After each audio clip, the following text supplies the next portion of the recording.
Hello everyone. आज का हमारा टॉपिक है चार्ज। अब चार्ज को समझने के लिए, चार्ज को जानने के लिए कि भाई चार्ज होता क्या है, हम लोगों ने बचपन में काफ़ी सारी छोटी छोटी एक्टिविटीज़ की हैं। हमने किसी पेन को, हमारे एबोनाइट स्केल को उठाकर बालों में रब किया, हमारे स्वेटर में रब किया, फिर हमने उसको ले जाकर छोटे छोटे पेपर के पीसेस के पास, थर्मोकॉल बॉल्स के पास लेकर गया। तो क्या देखा कि वो जो हमारा पेन और एबोनाइट स्केल है, उसने क्या किया, उसने उस पेपर को, उस थर्मोकॉल बॉल्स को अट्रैक्ट किया, वो उसमें चिपक जाते हैं। फिर हमने कहा जादू हो गया ये तो। But it wasn't magic. Actually जब हम किसी एक ऑब्जेक्ट को दूसरे ऑब्जेक्ट में रब करते हैं तो उसमें क्या एक्वायर होता है, उसमें एक्वायर होता है चार्ज।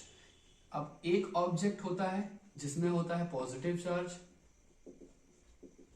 और दूसरा एक ऑब्जेक्ट होता है जिसमें होता है नेगेटिव चार्ज।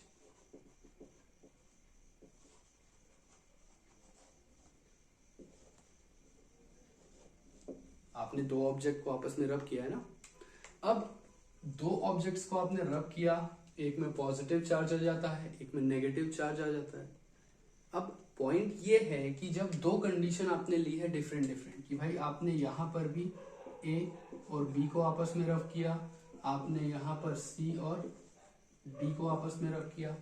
जब आप इन ऑब्जेक्ट्स को कांटेक्ट में लेकर आते हो, सपोज अगर आपने लेकर आया ए को और सी को कांटेक्ट में, अब ए और सी के बीच में क्या हो रहा है भाई, अट्रैक्शन हो रहा है। क्या हो रहा है, अट्रैक्शन। इसका मतलब ए और सी में दोनों में चार्जेस कौन से हैं, अपोजिट चार्जेस हैं।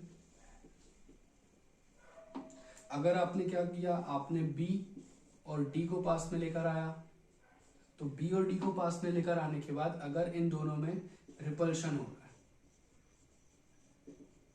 जब रिपल्शन हो रहा है इन दोनों के बीच में, इसका मतलब क्या है, ये सेम चार्जेस हैं। तो चार्जेस का हम लोगों ने जनरली देखा कि जब हम किसी एक ऑब्जेक्ट को दूसरे में रब करते हैं तो एक फिजिकल क्वांटिटी आती है, एक नेचुरल चेंज उसमें एक्वायर होता है, जिसके कारण अट्रैक्शन और रिपल्शन होता है। अट्रैक्शन हो रहा है it means opposite charges, repulsion हो रहा है इट मींस की सेम टाइप ऑफ चार्जेस है, राइट। अब भाई चार्जेस तो हमारे पास आ गए, लेकिन चार्जेस किस टाइप के हैं ये बताने के लिए हमारे साइंटिस्ट ने, जिनका नाम है बेंजामिन फ्रैंकलिन,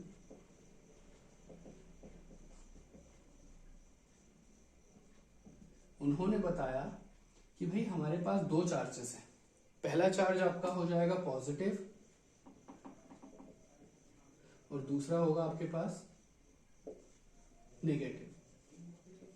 जब उन्होंने हमें बताया कि आपका एक चार्ज पॉजिटिव है और एक चार्ज नेगेटिव है, उसके बाद से हमने चार्जेस जो होते हैं उनको स्पेसिफाई करना स्टार्ट किया कि भाई हमारा एक पॉजिटिव है और एक नेगेटिव है। अदरवाइज उससे पहले तो सिर्फ साइंटिस्ट स्टडी कर रहे थे, उन्होंने एक्सपेरिमेंट्स किया, उन्होंने ऑब्जेक्ट में आने वाले चेंजेस को सीखा, देखा, ऑब्जर्व किया। सिर्फ ये बता पाए कि हमारे पास टू टाइप्स ऑफ एंटिटीज हैं। साइंटिस्ट ने क्या बताया था कि आपके पास क्या है, टू टाइप्स ऑफ एंटिटीज। अब एंटिटीज का क्या मतलब है, एंटिटीज का मतलब है कि ऐसी चीजें, ऐसी फिजिकल क्वांटिटीज जो दूसरों से अलग होती हैं और उनकी खुद की आइडेंटिटी होती है, राइट। तो जो चार्जेस हैं पॉजिटिव नेगेटिव, ये दूसरी चीजों से अलग है और इनकी खुद की आइडेंटिटी है कि भाई एक पॉजिटिव है और एक नेगेटिव है, राइट। अब इसके बाद आगे बढ़ते हुए हम देखते हैं कंडक्टर और इंसुलेटर के बारे में। कंडक्टर और इंसुलेटर। तो कंडक्टर और इंसुलेटर में बेसिक माइनर डिफरेंस अगर आपको देखना है तो आप ये देख सकते हैं कि थोड़ी ही देर पहले हमने देखा था, जब हम किसी भी एक ऑब्जेक्ट को दूसरे ऑब्जेक्ट में क्या करते हैं, रब करते हैं, तो उनमें चार्ज आ जाता है। तो इस हिसाब से तो मैंने प्लास्टिक को भी रब किया, इसमें चार्ज आ गया, तो इसका मतलब ये थोड़ी है कि ये कंडक्टर है। अगर किसी ऑब्जेक्ट को मैंने रब किया, उसमें चार्ज नहीं आया, इसका मतलब ये थोड़ी, मैंने एक आयरन रॉड लिया, उसे भी रब किया, प्लास्टिक को भी रब किया, बट पेपर के पीसेस इस प्लास्टिक वाले स्केल में, प्लास्टिक रॉड में स्टिक होते हैं, अट्रैक्ट होते हैं, एक्सेप्ट मेटल रॉड मेटल में नहीं होता। इसका मतलब ये नहीं कि ये इंसुलेटर है। तो कंडक्टर वो चीजें होती हैं जो किसी भी चार्ज को एक पॉइंट से दूसरे पॉइंट तक ट्रांसफर करती है। तो यहां से यहां ट्रांसफर होगा, यहां ट्रांसफर होगा। इंसुलेटर वो ऑब्जेक्ट्स होते हैं जहां पे जो ट्रांसफर है वो नहीं होता, ना लेफ्ट टू राइट और ना राइट टू लेफ्ट। इस प्लास्टिक स्केल में, प्लास्टिक की रॉड में मैंने जब रब किया किसी सरफेस पे, बालों में, किसी स्वेटर में, चार्ज तो आ गया, लेकिन इस पॉइंट पे आने वाला चार्ज इस एंड से दूसरे एंड तक ट्रांसफर नहीं हो रहा है, इसीलिए हम इसे कहते हैं कि ये इंसुलेटर है। Is that clear for everyone?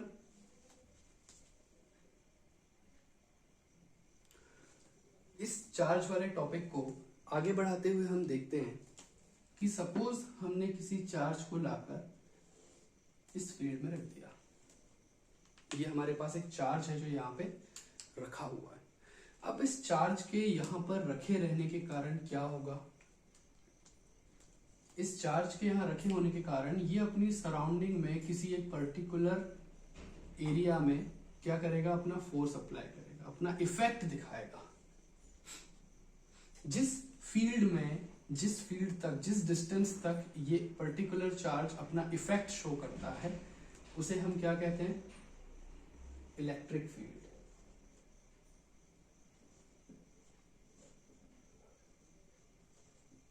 अब हम इसे इलेक्ट्रिक फील्ड क्यों कह रहे हैं? क्योंकि हमने देखा कि हमारे पास भाई दो टाइप के चार्जेस थे, एक था पॉजिटिव और दूसरा था नेगेटिव। इन दोनों चार्जेस को कंबाइनली हम कहते हैं इलेक्ट्रिक चार्जेस।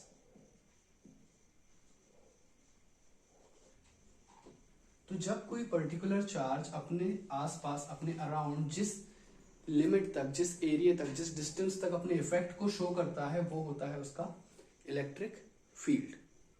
अब क्या होगा कि अगर आपने एक पॉइंट चार्ज रखा, उसके थोड़ी ही डिस्टेंस पे आपने दूसरा चार्ज रख दिया। अभी हम इसके नेचर की बात तो बिल्कुल भी नहीं करेंगे, अभी हम सिर्फ ये देख रहे हैं कि आपने अगर एक चार्ज लिया, दूसरा चार्ज उसके किसी डिस्टेंस पे, सपोज इन दोनों चार्जेस के जो बीच का डिस्टेंस है वो क्या है? r। ये हो गया आपका q1 और ये हो गया आपका q2। तो सिंपल सी बात है, अगर ये दोनों सेम चार्जेस है, दो कंडीशन होती है। पहली हो जाएगी आपके पास condition number 1, if both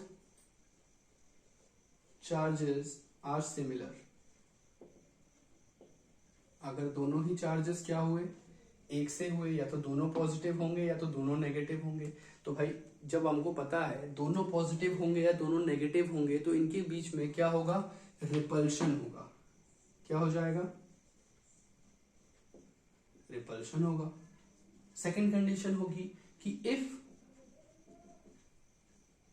both charges are different। अब both charges different हैं तो भाई अट्रैक्शन होगा। अगर ये पॉजिटिव है, ये नेगेटिव है तो भी अट्रैक्शन, ये नेगेटिव है, ये पॉजिटिव है तो भी अट्रैक्शन। तो दोनों कंडीशन को थोड़ा अलग रखकर एक लॉ आता है हमारे पास, कूलम्स लॉ। साइंटिस्ट ने हमें एक लॉ दिया जिसे हम कहते हैं कूलम्स लॉ। इस लॉ के अकॉर्डिंग जो आपके पास पहली स्टेटमेंट आती है, वो पहली स्टेटमेंट ये है। अब जो कंडीशन है वो तो एक्सप्लेन कर दिया हूं मैंने आप लोगों को ऑलरेडी, कि दो चार्जेस Q1 और Q2 किसी डिस्टेंस में, r डिस्टेंस में रखे हुए। अब क्या होगा? पहली स्टेटमेंट कूलम्स लॉ के अकॉर्डिंग आती है कि इनके बीच में लगने वाला फोर्स, अभी हमने कंडीशन देखा, अगर सेम चार्जेस हुए तो क्या होगा, अपोजिट चार्जेस हुए तो क्या हो गया। अपार्ट फ्रॉम दैट इनके बीच में लगने वाला फोर्स, चाहे वो अट्रैक्शन हो या रिपल्शन, क्या होगा? The force is directly proportional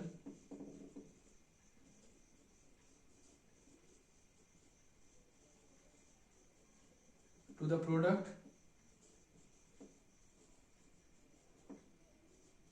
of their magnitude। Right?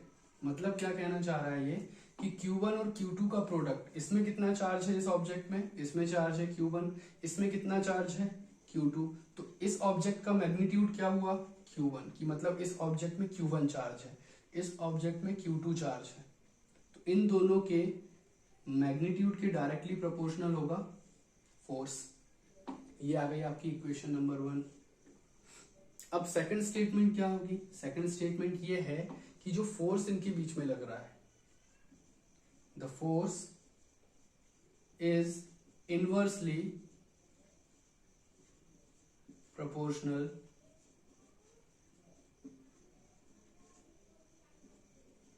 To the square of distance.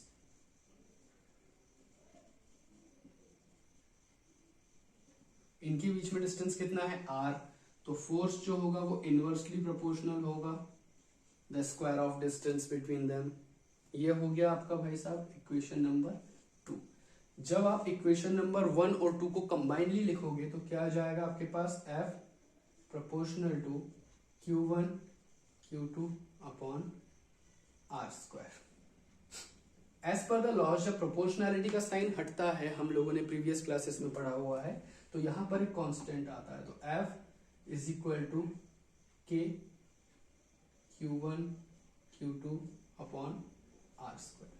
अब ये जो K जो कांस्टेंट है, इसकी वैल्यू होती है 1 अपॉन 4 पाई एप्सिलॉन नॉट। तो अब आपके पास आ जाएगा F is equal to 1 upon 4 pi epsilon naught Q1 Q2 upon r square.